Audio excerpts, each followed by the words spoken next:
Hi guys, so ayan, naglalaro pala ako ng Pink Cotton Candy Tower. So ayan, alam ko na ngayon yung name kasi sa isang tower na nalaro ko minsan is yung name is pang ibang bansa, hindi ko naman maintindihan. Pang ibang bansa ba ako? Pilipino ko. Diba? Ang tagal ko naman dyan, nakakainis. So yun. So yan, please, ang tagal. Naglalagata ako dyan.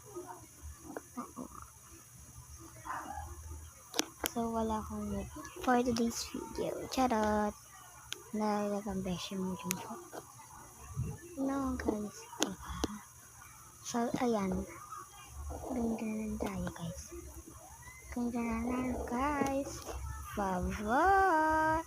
Share nyo na din tong video. Tapos, follow nyo na rin ako.